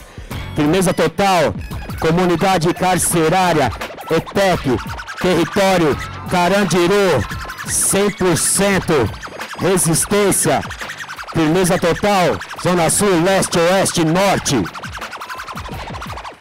Liga o meu, vou cantar. Cara de novo vai rolar. Louco na fita maluco, comunidade se barra firmar. Louco na porta do bar, faz sapeco no ar. Aqui o som que rola é gangsta. Aqui é sangue e pau, laranja não cola não. Esse canto veneno contaminando otário patrão. 1, 2, grão, papo de ladrão. A banca é nervosa, a comunidade é só irmão. Bola rasteira no chão, a preta na área caixão. Aqui é sangue no olho, vagabundo maluco lá. O sangue é doce, louco no proceder, atitude vai sempre prevalecer, vacilão vai sofrer, não tem por onde correr. Se pá vai acreditar, comunidade no ar, manos quer firmeza, chega pra representar periferia, favela, beco, morro, viela. É só veneno, ódio, sufoco, no vai e vem do mundo muito louco. Satisfação, família, máximo respeito, um prazer enorme pra gente tá fazendo parte aí dessa resistência, desse ato que aconteceu hoje aqui no Parque da Juventude. Lucas, obrigado, irmão. Aquela matéria lá ficou top, hein? Sem palavra mesmo, da hora. Tamo junto. Fábio, é nóis. Máximo respeito.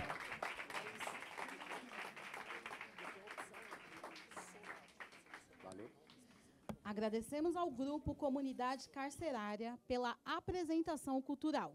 Comunidade Carcerária e a luta por memória e reparação, composto por Washington Pereira, mestre de cerimônia e fundador do grupo Comunidade Carcerária, Flaviano Souza Fonseca Filho, educador do território hip hop e integrante do grupo Comunidade Carcerária, Marcelo Marques Gonçalves, integrante do grupo Comunidade Carcerária.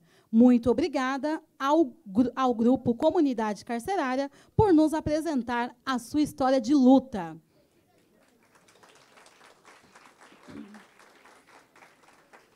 Neste momento, temos a honra de registrar e agradecer a presença das seguintes autoridades. Suê Circunde, diretora jurídica do Instituto Tebas de Educação e Cultura. Débora Galvani, Unifesp, pró-reitora de Extensão e Cultura. Tâmara Nascimento, coordenadora regional do Centro de Referência de Promoção da Igualdade Social. Muito obrigada a todos pela presença.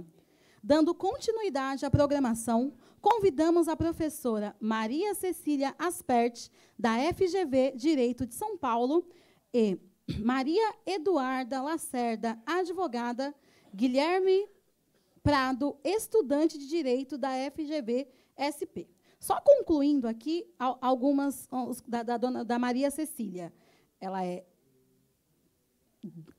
só um momento, professora de Direito da FGV de São Paulo, orientadora do Centro de Assistência Jurídica de Saracura, e eles vão apresentar o relato coletivo da ação de reparação.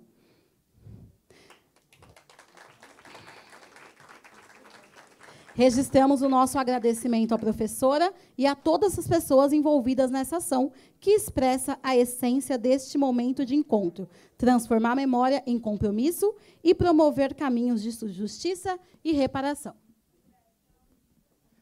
Boa tarde a todos e a todas. É uma honra fazer parte desse encontro, desse momento de fortalecimento de alianças, como já foi dito. Como também me apresentaram, eu sou Cecília, sou professora, mas eu sou, acima de tudo, advogada e orientadora do Centro de Assistência Jurídica Saracura, que é dos alunos e alunas da Faculdade de Direito da FGV. Aqui a gente tem a Maria Eduarda, que foi aluna, já se formou, e o Guilherme, e a gente tem um grupo também de alunos que está envolvido. E, como já foi dito ao longo dessa tarde de hoje, o que a gente tem aqui para contar um pouco é sobre essa ação que a gente vem construindo há quase 1 ano e meio, que é a ação de indenização do Maurício Monteiro, enquanto sobrevivente do massacre do Carandiru. Já foi mencionado, a Bruna também trouxe isso, e na mesa anterior também o pessoal comentou, sobre as ações de familiares das vítimas, essas ações que escancaram problemas do judiciário, como o judiciário é uma esfera também de opressões, em que o massacre não é reconhecido, que o massacre é sistematicamente negado, nos casos em que é reconhecido o direito desses familiares de receber a indenização, essa indenização demorou décadas, todo o sistema de pagamento, feito por precatório, é em si uma violação de direitos. E a gente tem ainda o debate sobre prescrição, que a Eduarda vai falar um pouco a respeito, que é esse tempo que é contado para você entrar com uma ação de reparação, e a gente sabe que a maioria das vítimas sobreviventes de violência de Estado demoram para conseguir se mobilizar e se articular para entrar com essa ação, e o judiciário se usa disso como um subterfúgio, como uma saída fácil para não reparar essas vítimas.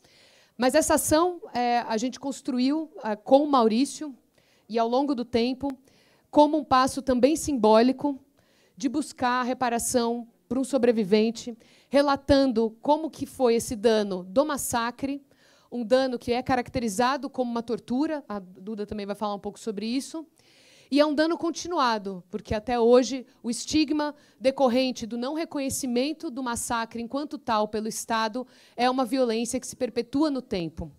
Então, também por isso que construir essa ação e dar repercussão para essa ação, e é isso que a gente está aqui fazendo hoje com vocês, e pedimos aí que vocês também repercutam, é também dar luz a todas as ações de vítimas de violência do Estado que estão nos escaninhos do judiciário esquecidas, ou que têm ali defesas do Estado que são espúrias, ofensivas, que têm decisões judiciais também totalmente violadoras, E, além de estudar e dar luz para essas ações que já existem, essa nossa proposta foi de colocar mais essa ação, só que tentar construir uma argumentação que fosse bastante própria dessa ideia de memória e de reparação que a gente está aqui hoje reforçando nesse encontro. Pessoal, aqui. Estão me ouvindo bem, todo mundo? Prazer, meu nome é Maria Eduarda. Eu entrei nesse projeto como aluna e sigo nele há quase 3 anos, agora como advogada, justamente por acreditar na memória e no direito de reparação. Como a professora Cecília já mencionou, aqui talvez o nosso maior desafio seja o ponto da prescrição, do ponto de vista jurídico, que é justamente esse tempo que a gente tem para poder entrar com essa ação. Aqui, hoje, no sistema judiciário brasileiro, a gente não teria um artigo específico para apontar e dizer que não houve a prescrição. Então, por isso que não é uma tese fácil da gente trabalhar isso aqui.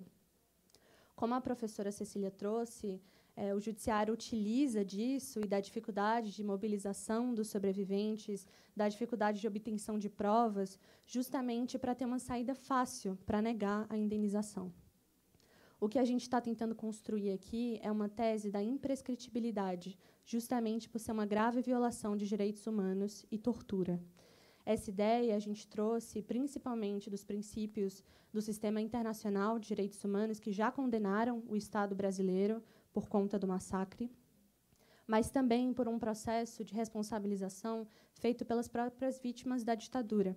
Hoje, no Brasil, a gente sabe que casos de tortura são imprescritíveis, e o próprio caso das vítimas da ditadura que tentam entrar com reparação contra o Estado já tem essa declaração de imprescritibilidade.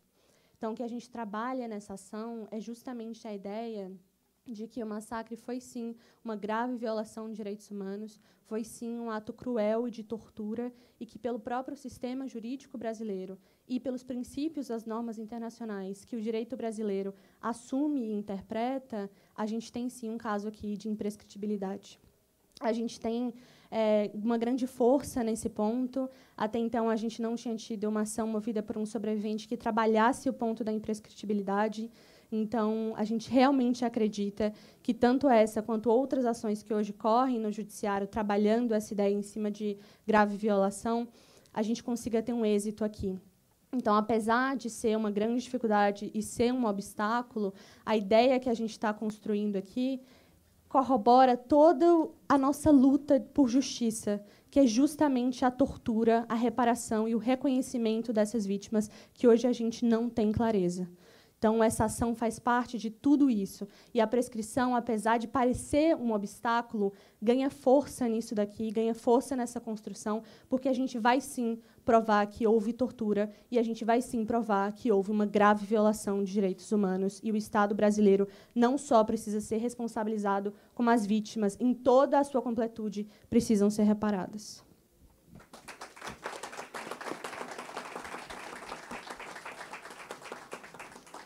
Bom, boa tarde a todos. Meu nome é Guilherme. E primeiro eu queria começar agradecendo a presença nessa mesa do Maurício, que é quem a gente está fazendo essa ação por.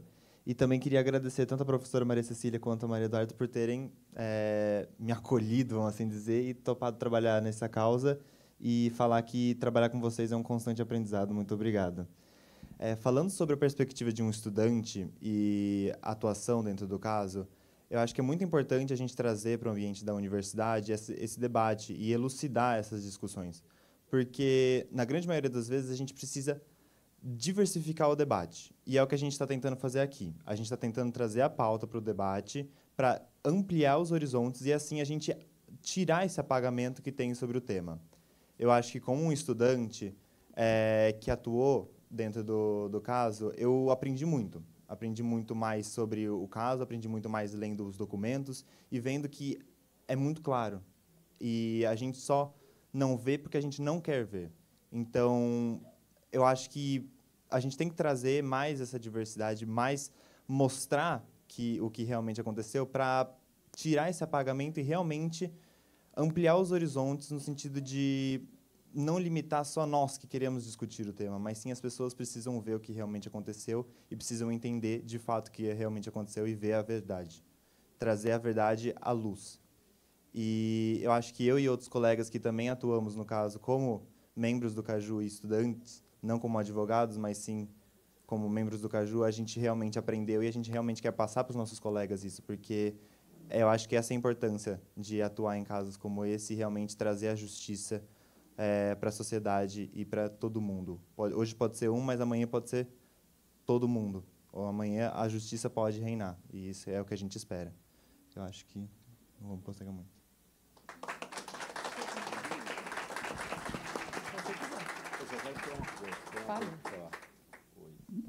Talvez tenha que ser isso. Bom, já falei pra caramba, já falei no roteiro, já falei aqui, e aqui eu volto, e eu quero fazer uma retificação minha aqui. Lá fora no roteiro, eu falei a respeito... Eu fui infeliz na minha fala, meu. Fui bem infeliz mesmo, depois eu fiquei pensando, eu estava conversando com a professora aqui, eu falei, pô, meu, não foi bem o que eu quis dizer a respeito de achar que, por exemplo, vai lá na GV em específico, eles fazem o que eles querem quando eu estou junto. Não foi isso que eu quis dizer. E acho que nem vou tentar corrigir, só quero falar o seguinte, mano. Esse pessoal aqui da GV, aqui, principalmente a professora Maíra ali, a professora Cissa aqui, essas pessoas aqui, elas são as pessoas muito especiais para mim, mano. Você tá ligado? Elas são as pessoas que é o seguinte, meu, se não fosse elas, eu tenho mais do que certeza que nem aqui eu estaria e nem esse processo estaria entrando em lugar nenhum e não teria nada acontecendo, independente de quem quisesse ou não, mesmo eu querendo. Né? Então, eu tenho meu reconhecimento muito grande, principalmente para a professora Maíra, que ela já está há 200 anos já nessas lutas dela aí, certo? Não estou pondo a idade dela em questão, não, mas a gente querendo... Ela parece que ela tem 15. Porque ela parece que tem 15 ali, mas a professora, ela está há muito tempo nessa luta, é uma pessoa que eu tenho uma grande admiração de verdade. Então, quando ela coloca eu num grupo de pesquisa junto com elas, eu sei que não é no intuito de aproveitar, mesmo porque acho que ela tem até mais informação que eu, só não ficou presa, mas informação ela tem mais do que eu, né? Mas é a gente pensar, você está ligado assim, porque muitas vezes o grupo acadêmico, eles chegam em nós, você está ligado? Dão um acesso, você está ligado? Só que aí, muitas vezes a pessoa se forma, daqui a pouco ela vai trabalhar no escritório do pai dela lá na China. Já era, nós não vai ver mais ela. Você entendeu? Muitas vezes a pessoa se forma, de repente ela entra para outro lugar, nós não tem mais acesso, ou de repente ela desencanta com esse assunto, a gente já não tem mais. E isso, para nós, é muito duro. Não é o caso, por exemplo, geralmente, não desfazendo dos alunos em nada, que são do Caju, porque estão lutando com isso, das professoras, por causa que elas estão empenhadas nesse caso já há muitos e muitos tempos, colocando a instituição na fita. Então, eu quero trazer essa retificação, porque eu sou muito questionado nas minhas falas, as pessoas falam, como que é você ser explorado pela academia? Eu falo, do mesmo jeito que eu exploro eles também, porque essas informações que eles obtêm, que nem é a mesma coisa, um TCC, quantos me ligam e pedem para fazer um TCC sobre o assunto, eu dou toda a atenção, porque aquela informação que eles vão colher, eu posso usar também. E eu não estou tendo tempo para fazer toda essa pesquisa que muitos fazem, né? Então, eu já colhi muitos frutos já com isso, de cara, dá uma informação, porque eu estou atrás disso, então, mas fala para mim o que você achou. E ele fala, aí eu juntar aquela informação com outras que eu tenho e a gente acaba construindo alguma coisa. Então, é uma construção legal, mas só que aí a pessoa se forma, você nunca mais vai ver ela, mas é um outro assunto. Então, peço desculpa aqui para minhas queridas professoras, o jeito que eu falei, acho que eu me expressei errado. Não me dá um 0, por favor.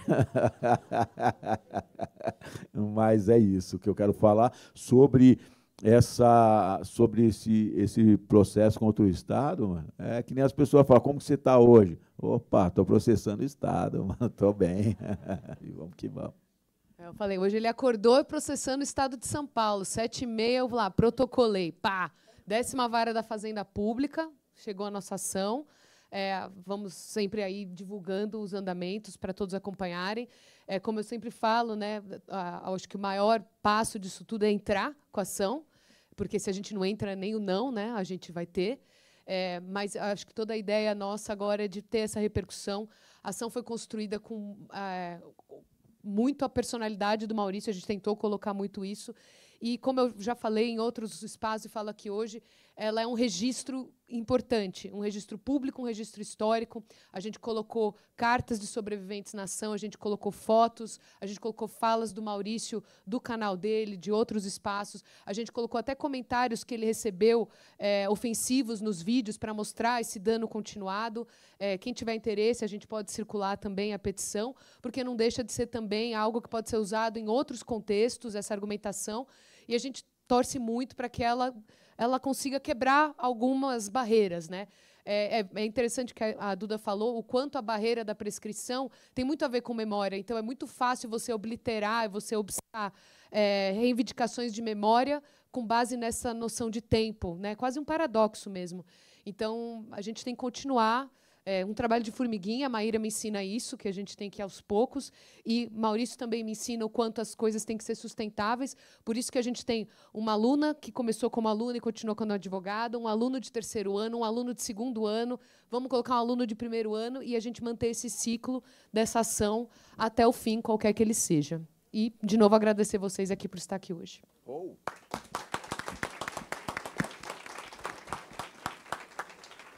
Muito obrigada a todos.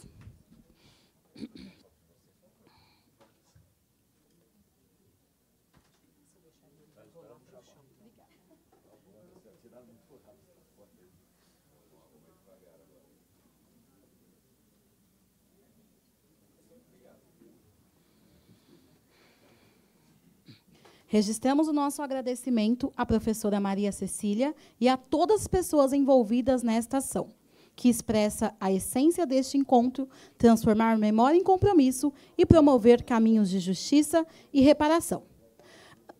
Seguindo com a programação, eu quero convidar ao palco Leandro Silvestre, do coletivo Tantos Dias de Detenção, e o rapper Mano Rodolfo.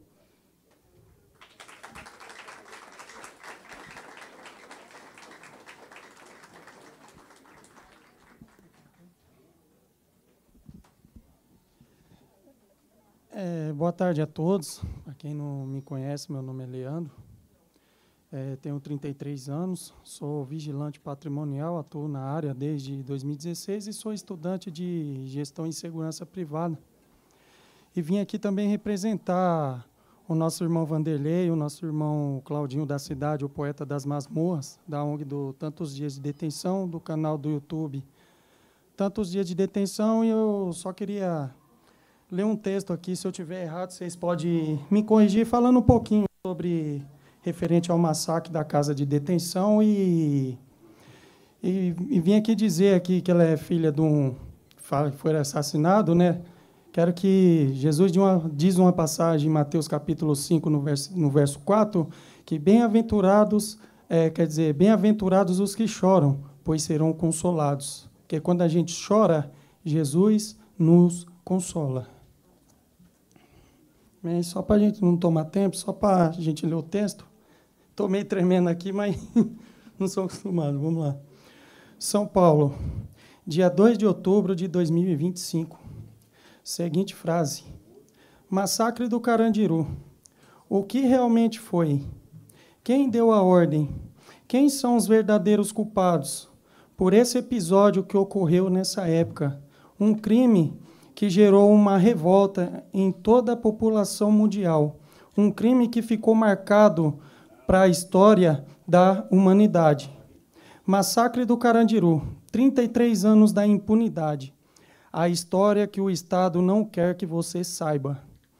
Em 2 de outubro de 1992, a morte de 111 presos na Casa de Detenção de São Paulo, mais conhecido como Complexo Penitenciário Carandiru, mostrou que a redemocratização não conseguiu alterar o modo como o Estado lidar com os presos pretos e pobres.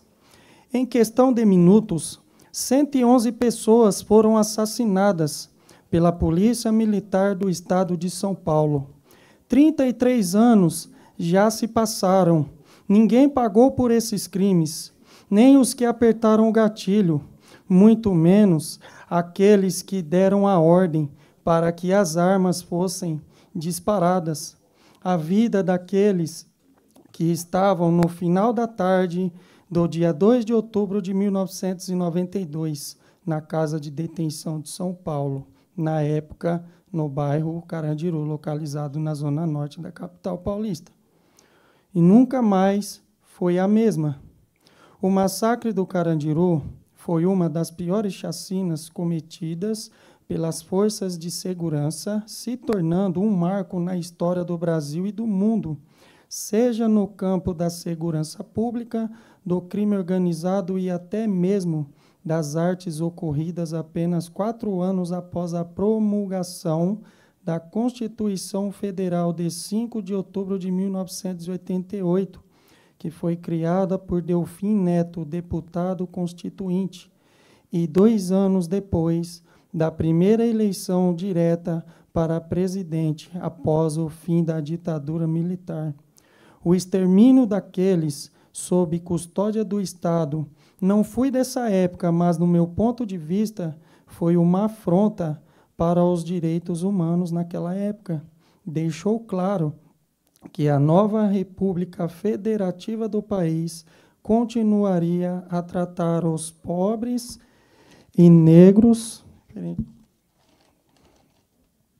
da mesma forma como o Brasil sempre havia feito, desde que o primeiro colonizador pisou aqui no território brasileiro.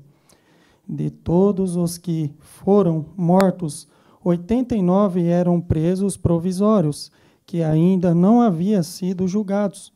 O sistema de segurança pública daquela época e de hoje não mudou nada, porque eles só pensam em politicagem, só pensam em benefício próprio, ou seja, os batalhões de polícias militares já estão jogados às traças, o sistema já está falido e precisa de uma reforma imediata. E é exatamente igual ao tempo da ditadura. O autoritarismo está plantado na população brasileira a uma tolerância com a violência no país, o racismo e a desigualdade desde antes do tempo do Império Romano, comenta o cientista político Paulo Sérgio Pinheiro, ex-secretário de Direitos Humanos do governo federal, que, na época do massacre, atuava na Comissão Tetônio Vilela de Direitos Humanos da Assembleia Legislativa de São Paulo. A seguinte frase: abandono, miséria, ódio e sofrimento, desprezo, desilusão, ação do tempo. É o que o sistema anda fazendo com os apenados, que se encontra dentro das cadeias de todo o país. Ou seja, por isso que a luta não pode parar, reforma já e ponto final. A Casa de Detenção de São Paulo, popularmente conhecido como Carandiru, por localizar-se no bairro homônimo da cidade de São Paulo, foi uma penitenciária que se localizava na zona norte da capital paulista. Foi inaugurada em 21 de abril de 1920 e sua construção é do engenheiro arquiteto Samuel das Neves. A denominação de Casa de Detenção foi dada pelo interventor federal Ademar Pereira de Barros, que em 5 de dezembro de 1938, pelo Decreto Estadual 9.789, na época, extinguiu a cadeia pública e o presídio político da capital. Este decreto previa separação de réus primários de presos pela natureza do delito. De uns anos para cá, o complexo chegou a abrigar 9.800 pessoas. Se eu estiver errado, pode me corrigir. Sendo considerado, na época, o maior presídio da América Latina e um dos maiores do mundo.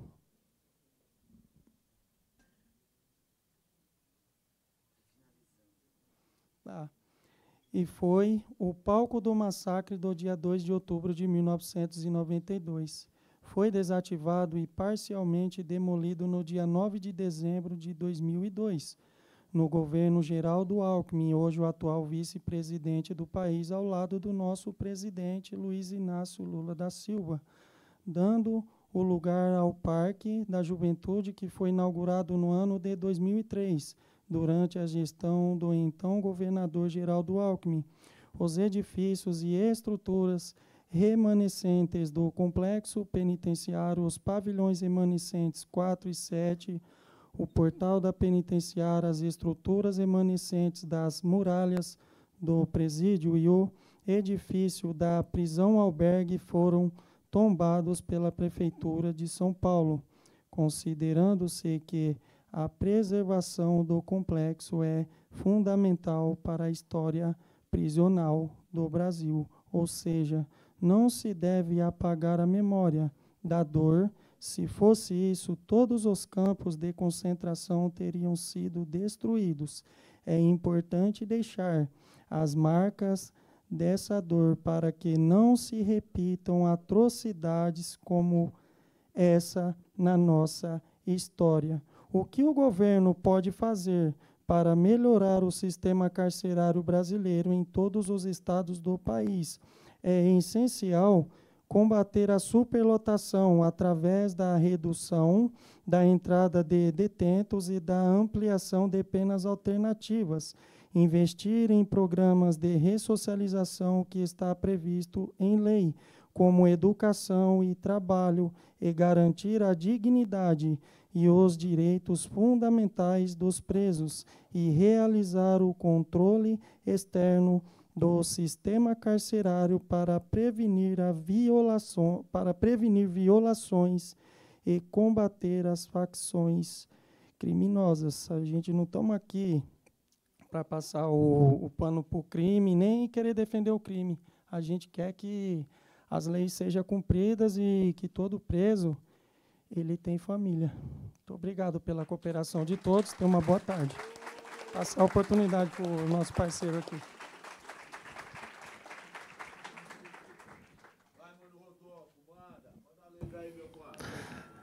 Muito boa tarde.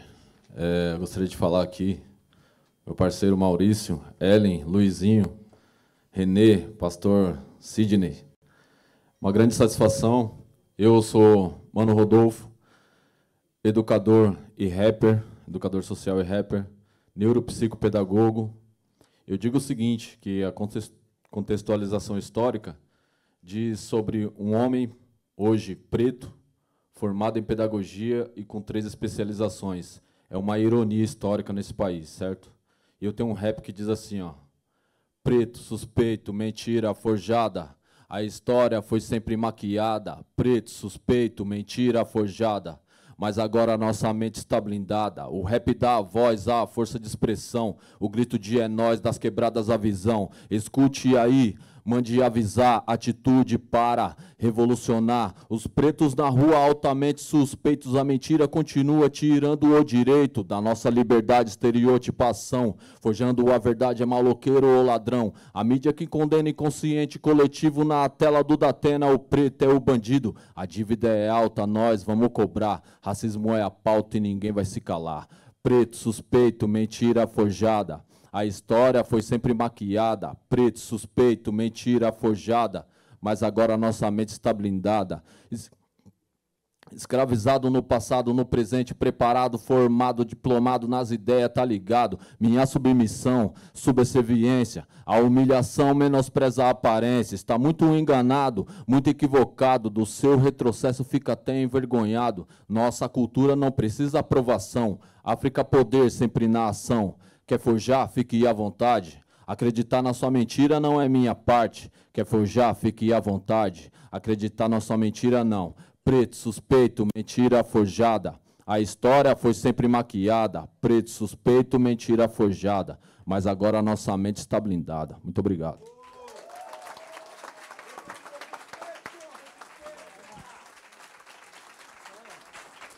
Agradecer ao parceirão ali, Nenê, que deu a oportunidade aí para estar participando desse evento aí. Fico muito grato, filho. Deus te abençoe sempre, em nome de Ramachia. Amém. Muito obrigada pela compartilhação. Em nome da organização, agradecemos a presença de todas, todos e todes que participaram deste evento e reafirmamos que Território, Memória, Carandiru. Construindo alianças para reparações históricas. É um marco no combate ao esquecimento e na defesa dos direitos humanos. Convidamos agora para o coffee break e para a visitação da exposição organizada pelo IREC para esta ocasião, que dá continuidade à reflexão proposta nesse encontro. Muito obrigada.